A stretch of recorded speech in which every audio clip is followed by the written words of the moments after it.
Oi, pessoal. Estou aqui de novo para conversar um pouquinho mais com vocês então sobre o estado de conhecimento, a metodologia em prática. Esse é o outro texto que eu e a professora Marília escrevemos, que ainda está no Prelo. Ele é uma ampliação do texto que vocês estão consultando no Moodle. Ele traz as percepções dos estudantes durante 2 semestres da disciplina em que eu fui monitora e a gente acompanhou de perto esses estudantes. Então, primeiramente, eu trago aqui o que os alunos apontaram como ser as principais contribuições da metodologia Estado de Conhecimento. Então, em primeiro lugar, eles trazem aquilo que a gente já falou bastante em aula, que a professora Marília tem falado bastante para a gente, que é compreender o campo a ser pesquisado. Esse é o principal contribuição do Estado de Conhecimento. E aí depois vem outras contribuições. Então, eles trazem aqui identificar os aspectos sobre a temática da pesquisa. Abordagens, perspectivas metodológicas, problemas de pesquisas já resolvidos, incidência do tema. Também estruturar melhor a fundamentação teórica, identificando as referências clássicas e outras emergentes. Então, aquelas referências que são importantes da gente não deixar de usar, como outros teóricos que estão falando sobre um assunto agora na contemporaneidade. Outras questões importantes é refletir sobre a real relevância da pesquisa para a área que está inserida.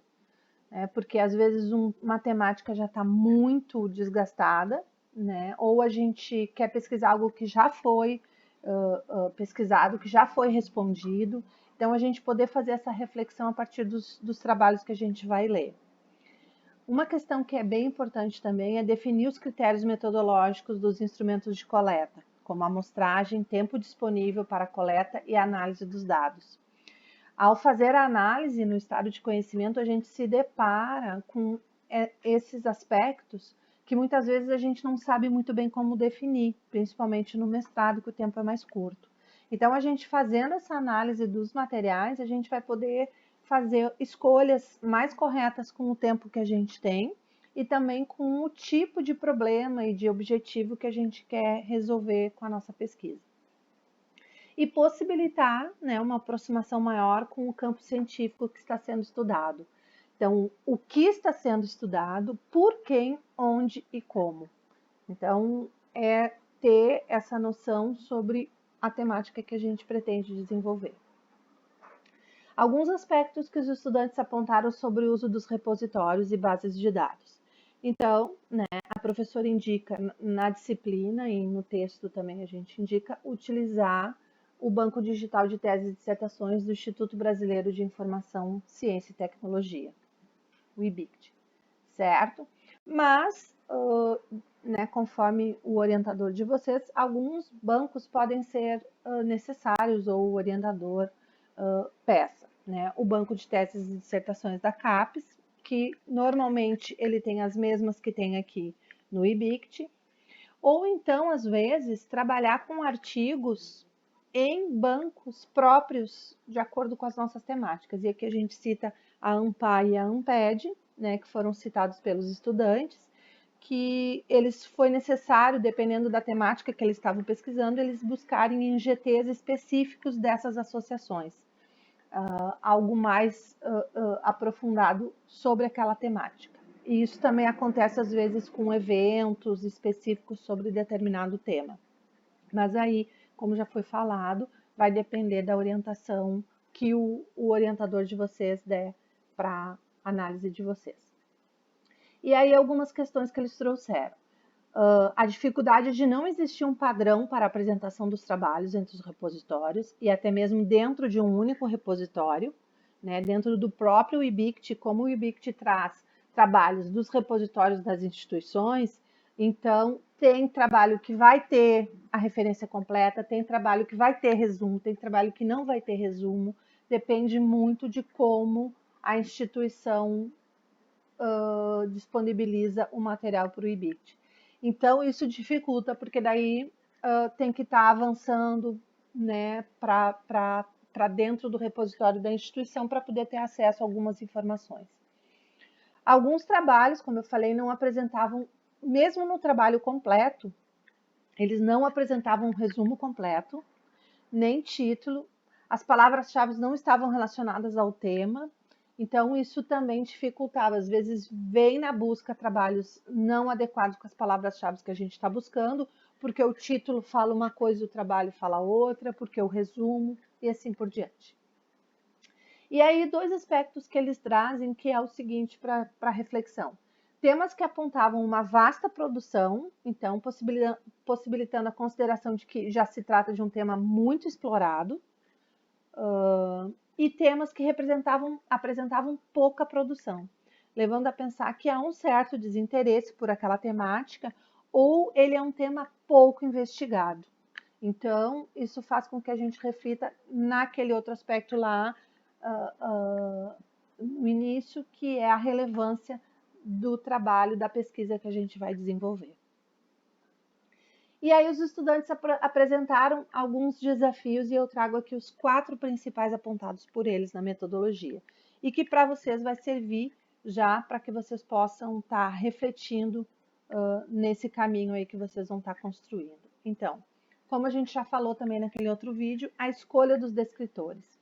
Essa etapa é muito importante para agilizar a busca do material e constituir o corpus de análise. Então, no outro vídeo eu falei um pouquinho mais sobre a escolha dos descritores, que é um dos aspectos que eles trouxeram como principal desafio. A falta de uniformidade nos arquivos das teses e dissertações, então dificultando a identificação de objetivos, metodologias, referenciais. Nos próprios trabalhos completos, às vezes, tu não consegue identificar onde estão os objetivos, porque ele não tem um item específico com objetivos, problema e tema. Como já falado, isso depende muito de cada instituição, de cada orientador. Fazer a construção de um banco muito ampliado, com período, tipos de trabalho, regiões de busca, para o tempo de análise que a gente tem disponível. Que nesse caso é o tempo da disciplina, mas que vocês podem, claro, não encerrar a análise na disciplina e dar continuidade ao longo do curso, principalmente o pessoal de doutorado, que acaba, às vezes, reorganizando a temática do trabalho. Mas é um aspecto para a gente também ficar atento, porque algumas pessoas acabam selecionando muitos materiais e não conseguem dar conta de fazer análise desses textos, desses materiais todos, até a construção final do estado de conhecimento. E um último item aqui que eu trago, que é a categorização, que é a última etapa lá da construção do estado de conhecimento, que ela exige bastante atenção, e também um domínio do campo teórico, uma necessidade de saber o que se quer realmente com a pesquisa, fazendo as escolhas certas para o trabalho que a gente quer desenvolver, e desprendimento dos preconceitos sobre o campo. Isso foi algumas coisas que os estudantes trouxeram. Por quê? Porque normalmente quando a gente vai fazer uma pesquisa, a gente já vem com alguns conceitos pré-estabelecidos. Às vezes a gente já vem até com a resposta do nosso problema de pesquisa meio pronto. E aí a gente precisa se desprender de tudo isso, para fazer uma categorização mais fiel ao que os trabalhos vão estar apontando ali naquele momento. Então, assim, para isso, é importante na escolha da categorização ver os teóricos que vão fundamentar essa categorização, para que a gente possa ter essas ferramentas bem construídas para fazer essa análise. E aí, então, por último, eu trago aqui, que essas questões todas apontadas pelos estudantes mostram que esses desafios podem ser muitos, principalmente se o pesquisador não tiver claro alguns caminhos da sua pesquisa. E é fundamental a colaboração do orientador, o orientador ajudando a fazer as escolhas, fazer os caminhos que vocês vão perseguir aí nessa pesquisa. Outra contribuição importante apontada pelos estudantes são as trocas que a disciplina possibilita entre os colegas. A gente está vivendo um momento ímpar agora, que é a disciplina estar à distância, uma disciplina que é prática. Isso traz algumas dificuldades, mas a gente aproveitar esses canais que a professora está disponibilizando, como o próprio WhatsApp, para que a gente possa estar fazendo essas trocas e compartilhando o que a gente já encontrou, tanto de dificuldade quanto de acerto. Espero ter ajudado um pouquinho mais vocês. Um grande abraço.